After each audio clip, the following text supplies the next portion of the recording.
They thought it would leave the country quietly, without any inspection. Just a diplomatic cargo moving in the dead of night, sealed under foreign immunity. But what was inside wasn't ordinary. It was the late Queen Elizabeth's personal gems. An emerald tiara, a ruby brooch, priceless royal history, smuggled under Camilla, the Queen Consort's own private trust. But the shipment never left British soil, because one royal guard uncovered the entire plan. Acted at the last possible moment, and stopped it alone. Now, before we show you how he intercepted the plane, forced open the crate, and stood face to face with Camilla, make sure you're subscribed with the bell icon turned on, and drop a comment telling us where in the world you're watching from. So if you're ready for the truth behind the crown, let's begin. The Heathrow diplomatic cargo wing never felt like the rest of the airport. While passengers rushed through terminals above, this basement world hummed with a different energy. Clinical, cold, where every door required clearance and every mistake ended careers. Sergeant Ellis Rennick had learned to read the rhythm of this place during his 2 decades of service. Coldstream Guard, formerly assigned to Queen Elizabeth's diplomatic detail, now temporarily shuffled to outbound logistics.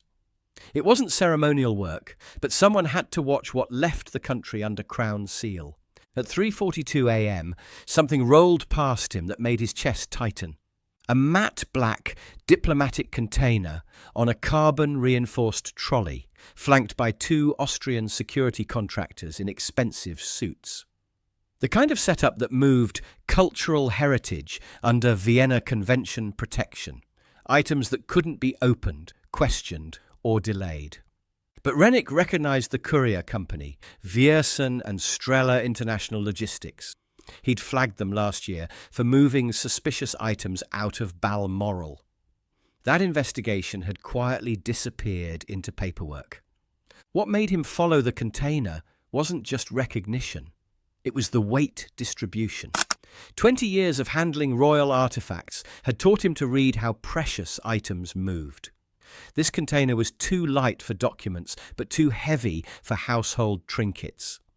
The way it settled on the trolley, the careful balance, whatever was inside, had been packed by someone who understood the fragility of irreplaceable objects.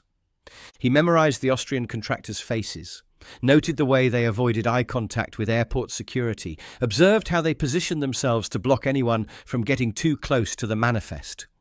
Professional smugglers didn't act nervous. They acted invisible. He stepped closer to read the manifest clipped to the container's side. Declared contents: family memorabilia, non-commercial. Shipper. Origin: Windsor Subchamber 6. Recipient: a Von Halliday Trust, Vienna. His jaw went tight. Windsor Subchamber 6 wasn't just any storage room. It housed Queen Elizabeth's personal effects, pieces kept under sovereign seal that hadn't been touched since the funeral. He knew because he'd stood guard outside that chamber for 3 months straight. The container itself looked familiar too. That particular taper of the pressure lock, the seal tabs, the faint residue along the edges. He'd seen this exact packaging when they moved the Queen's sapphire necklace for temporary display after Philip's burial, only this time there was no display. No registry listing, no catalogue of outgoing artifacts, just a coded courier, a blacked-out manifest, and the kind of silence that meant someone very powerful didn't want questions asked. Ellis Rennick wasn't the type to speak without proof, but watching those men in tailored suits roll what looked like stolen history toward an aircraft hold, he knew someone had to ask the questions no one else was willing to voice. He pulled out his encrypted device and sent 6 words to Marla Dawes, Registrar of the Royal Collection. Check Subchamber 6, was off the record.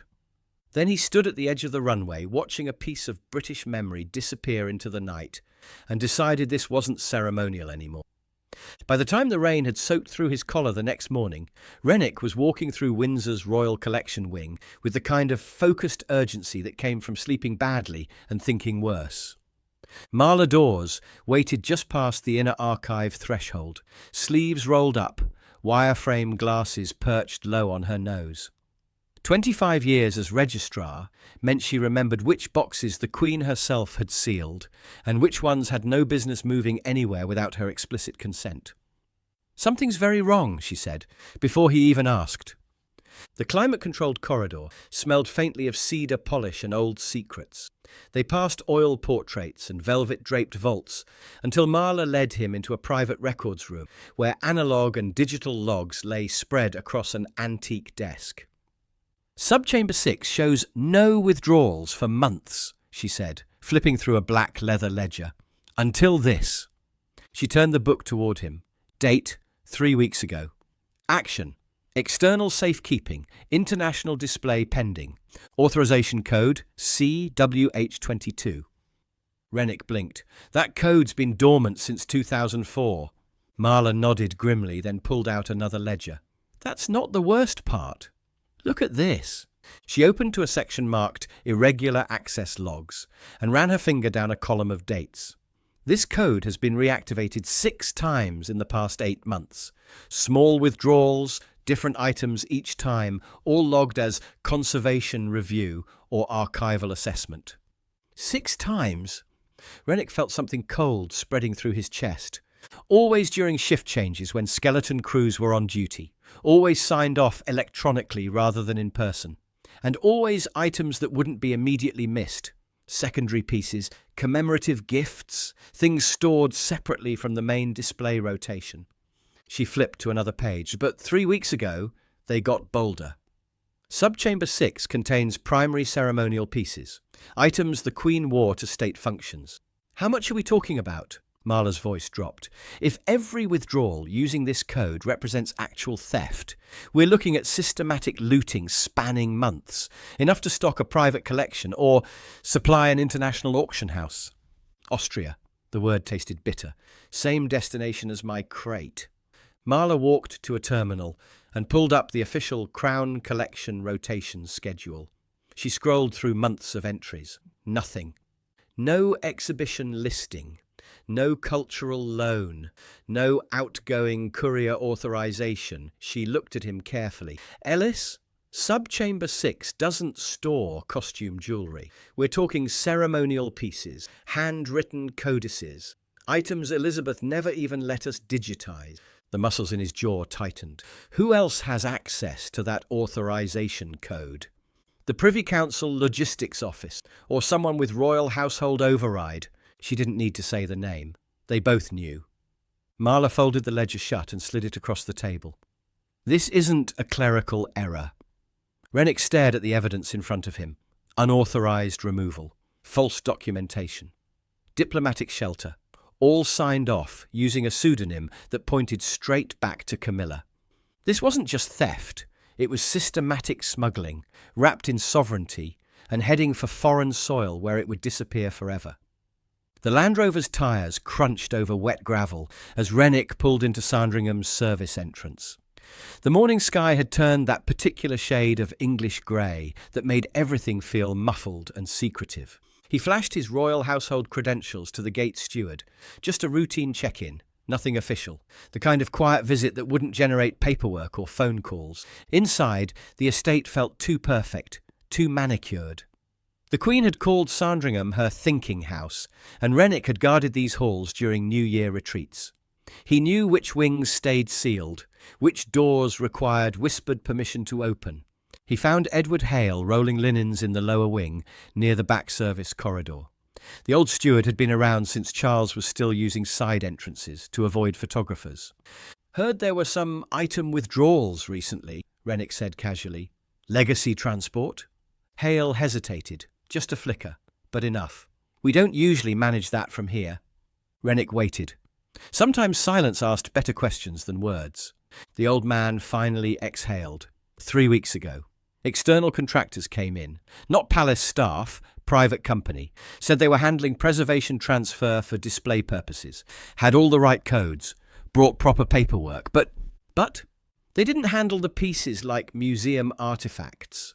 No white gloves, no protective linen. They packed fast, worked quiet, used their own containers. Hale glanced around, lowered his voice. "I saw one item." velvet-lined cradle box. Only saw it once before, during the Diamond Jubilee.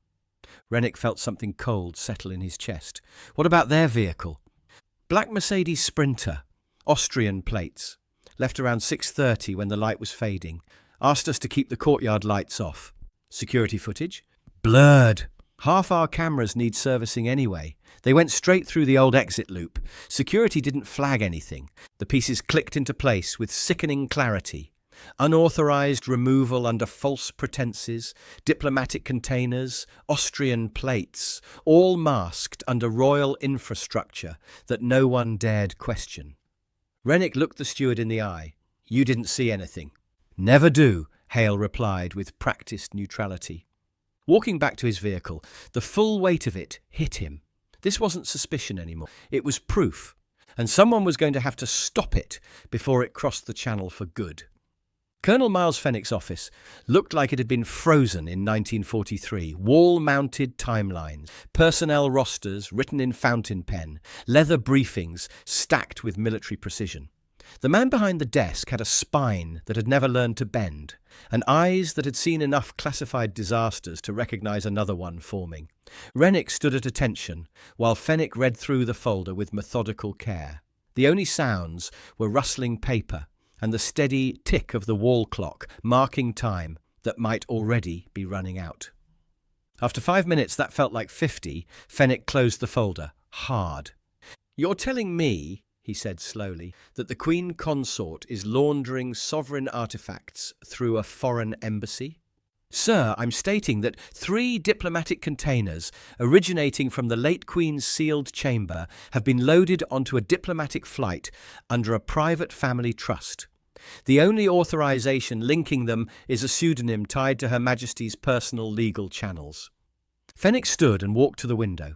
His breath fogged the glass as London's morning traffic hummed somewhere far below.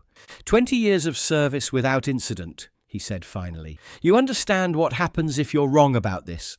Court-martial, security breach, public disgrace. Rennick kept his voice steady. If I'm right, we lose pieces of the crown permanently.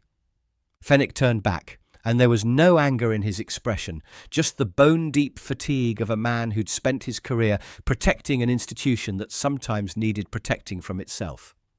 You're asking me to greenlight an interception operation against diplomatic cargo, signed and sealed under the Queen Consort's name. Do you have any idea how many protocols that violates? Yes, sir. Enough to bury me before wheels up. The colonel studied him for a long moment, then moved to his desk drawer and withdrew a plain white envelope. He slid it across the table. What's this? Rennick asked. Not from me. Arrived by private courier an hour ago. No return address, no official seal. Rennick opened it. Inside was a single card with 2 handwritten words in black ink. Come quiet. Signed A. He looked up. Princess Anne? Fenwick didn't confirm or deny. There's a corridor behind the greenhouse at St. James's Palace. Discreet entrance, no security logs. Rennick tucked the card into his pocket. I can't authorize what you're thinking of doing, Fenwick said quietly, but I'm not stopping you either. Understood, sir. As Rennick reached the door, Fenwick added, If you're going to do this, Sergeant, get there before it becomes irreversible. Some wars didn't start with bullets, Rennick thought as he left the office.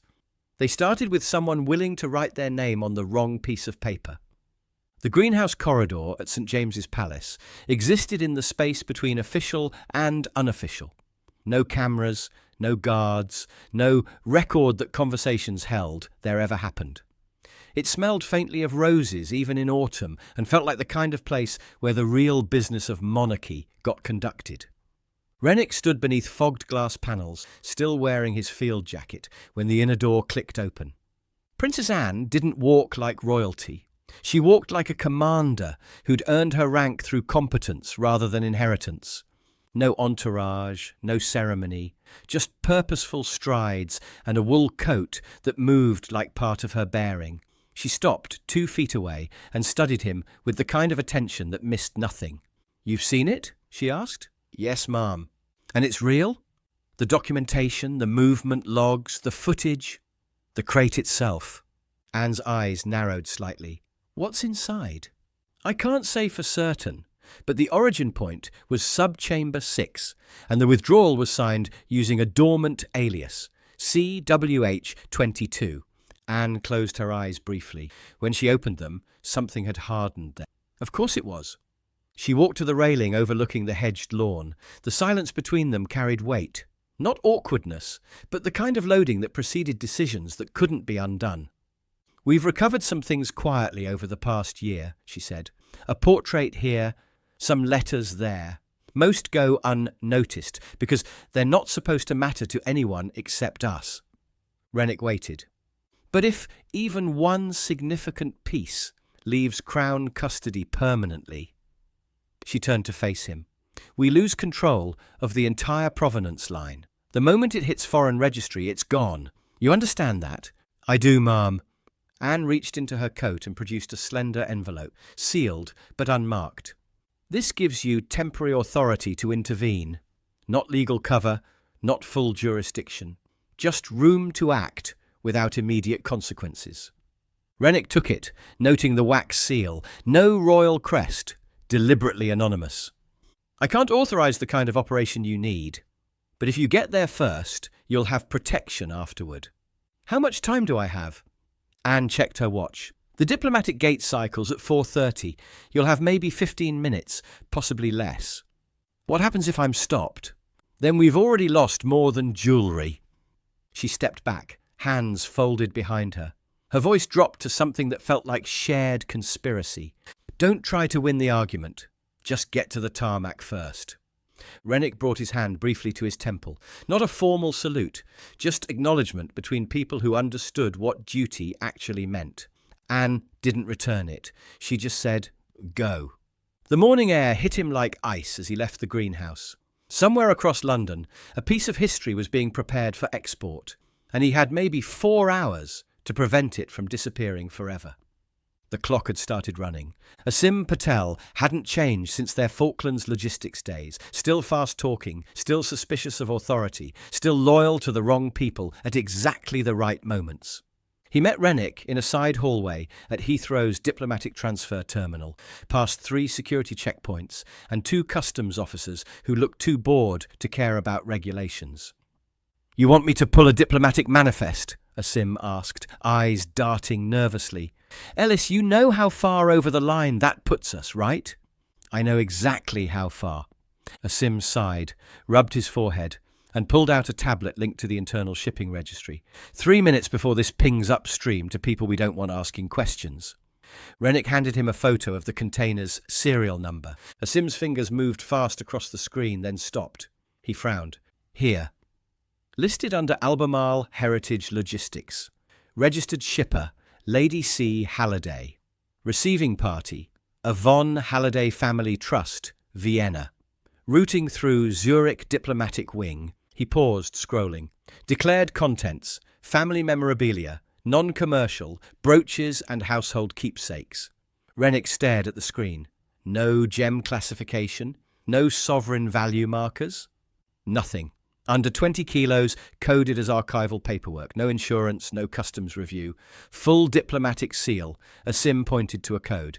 "Exemption flag under Vienna Protocol. Can't be opened without violating foreign dignity provisions." "And that applies to British heritage." Asim gave him a flat look. "When it's declared as personal gifts and signed off by senior royalty. That's the entire scam, mate. Perfect legal cover." Rennick's jaw tightened. "Where is it now?" "Holding Bay 4. Last loading window is 4:25. That plane leaves British soil by dawn, and once it's airborne, it's untouchable." Rennick met his eyes. "Can you stall it?" Asim didn't answer immediately. Then he exhaled slowly. "Maybe half an hour, but after that the foreign wing takes over, and I'm powerless. You'll be standing on empty tarmac with a disciplinary warrant. I'll take those odds." As Rennick started to leave, Asim caught his sleeve. "Just be careful. People who move this kind of cargo don't panic when they're caught. They eliminate problems." Rennick managed a smile that didn't reach his eyes. "Then they'd better work fast." He walked into the wind-whipped pre-dawn darkness, moving like a man with one shot to stop a crime the Crown would never admit had almost happened. The wind coming off the runway carried the smell of jet fuel, scorched rubber, and something that might have been the last remnants of British dignity being loaded into a foreign aircraft. Sergeant Ellis Rennick crossed the service ramp, with his ID badge visible and his resolve locked. A black diplomatic transport was backing toward the cargo bay of a Swiss-flagged Gulfstream, its rear gate already open. Two men in navy overcoats supervised the loading with the casual efficiency of people who'd done this before. He didn't bother with introductions. "Hold that pallet."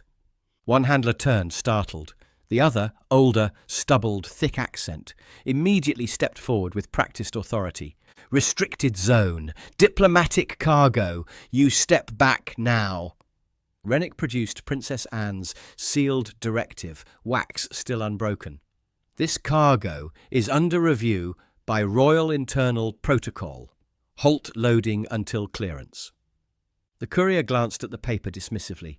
"This is not official customs. You are not official anything." Rennick moved to the crate. The serial number matched his documentation. The diplomatic seal was intact. "Open it." The younger handler positioned himself between Rennick and the container. "Protected material, classified under sovereign exchange. If you obstruct a royal protection review on Crown-registered material," Rennick said without raising his, "you'll answer to more than logistics." The older courier gritted his teeth, reached into his folder, and produced a printed document. Camilla's full signature, Camilla Windsor Halliday, with an attached letter from a legal consultant declaring the items personal gifts of familial origin. Official stamp from a Salzburg trust. Perfect cover story. Rennick nodded, then sliced through the wax security strip with his pocket knife. "Step back." The younger handler hesitated, then moved.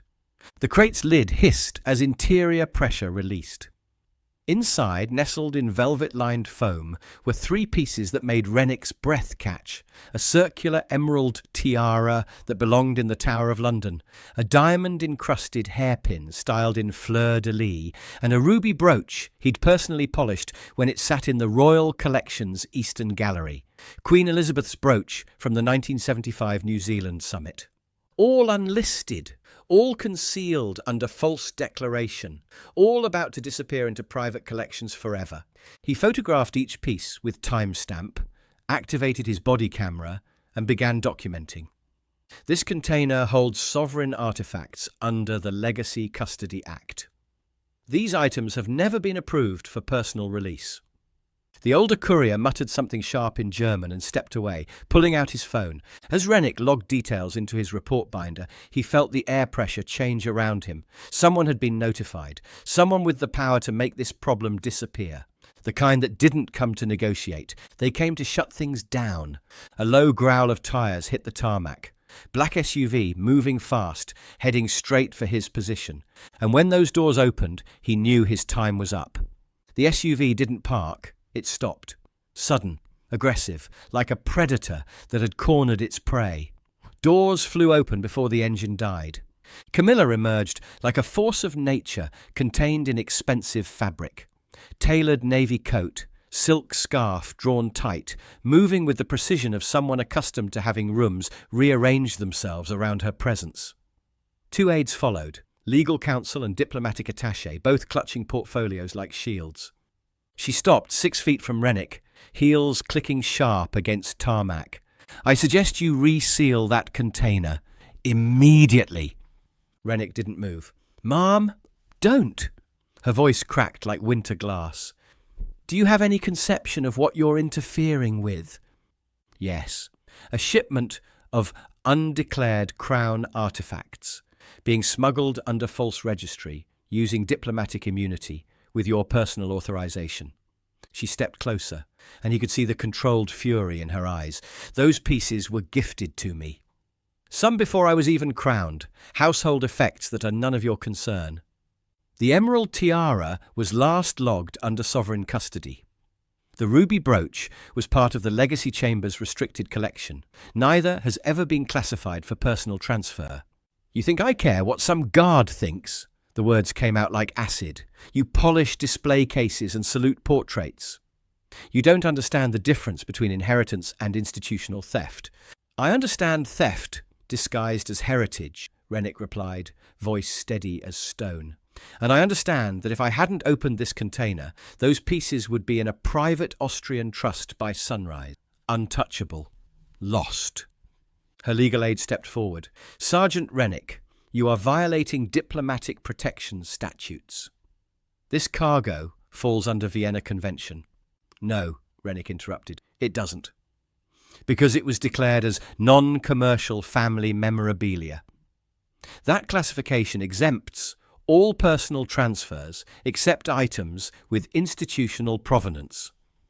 And every piece in that container has provenance you can't erase. Camilla's eyes narrowed to slits. You think you're clever?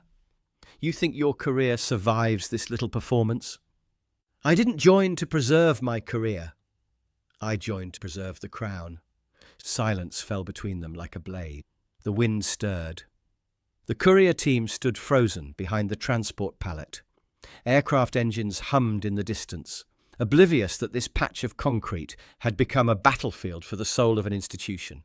Camilla stepped closer, close enough that he could see the calculation behind her fury.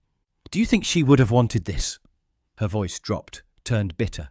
Your precious Elizabeth. You think she would have approved of this humiliation, this loyalty theatre? Rennick met her stare without flinching. She never needed to speak to be understood. Unlike some people. Her mouth twisted. Not quite a smile, something sharper. Seal the container, she ordered her aides. We'll address this through proper channels. Rennick didn't move. One aide stepped forward. Then, distant engine noise. Low, controlled, approaching with quiet authority. Rennick turned toward the sound. Another vehicle. Sleek, unmarked, moving with the inevitability of judgment itself. Black Range Rover. The moment it stopped, he knew. Camilla knew too. The game had just changed.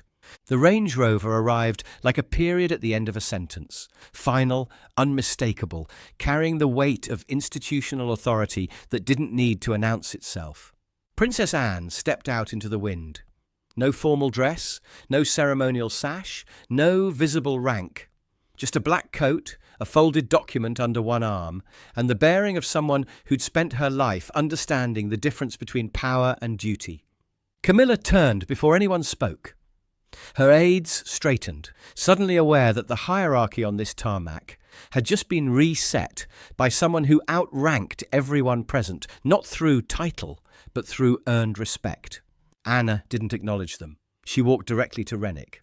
Sergeant, he snapped to attention. Status? Container holds 3 artifacts. Emerald tiara, Queen's ruby brooch, diamond pin from the 1975 Commonwealth Registry.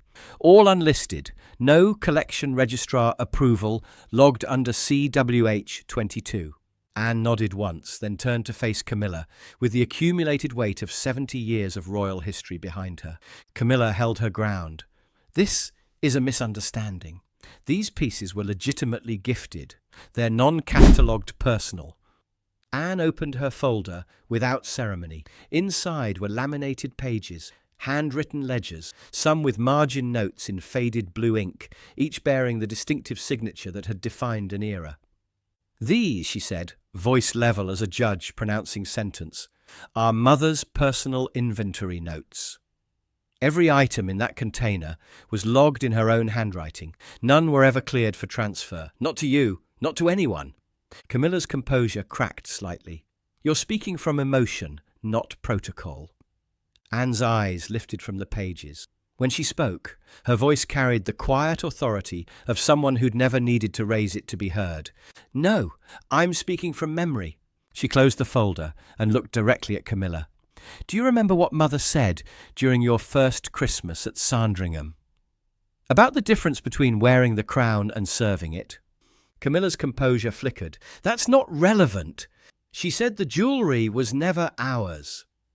It belonged to the institution, to the continuity, to something larger than personal preference. Anne's voice remained level, but each word carried the weight of decades. She wore those pieces not because they were beautiful, but because they represented promises made by generations of monarchs to the British people. "You're lecturing me about duty," Camilla's voice rose slightly. "I've worn that crown. I've made those promises." "Have you?" Anne stepped closer, and something in her bearing shifted. Not aggressive, but unmovable. "Because what I see here suggests you've confused inheriting responsibility with acquiring property." The silence that followed felt like the moment between lightning and thunder, charged, inevitable, final. Anne turned to Rennick, her voice softening but losing none of its authority. "Complete the recovery." "Yes, ma'am." Rennick moved with quiet efficiency, sealing the container with new forensic tags and logging the final inventory. He handed the revised manifest to Anne, who tucked it beneath her folder, like closing a chapter in a book that should never have been opened. Camilla didn't speak. Not a protest, not an apology, not even a threat. Only her eyes moved, and in them was the faint recognition of a war lost without a shot being fired.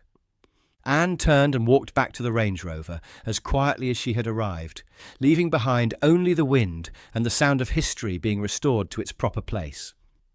Rennick remained as the last container was lifted from the tarmac and rolled towards secure transport. The aircraft engines continued their distant hum, unaware that they would be departing lighter than planned.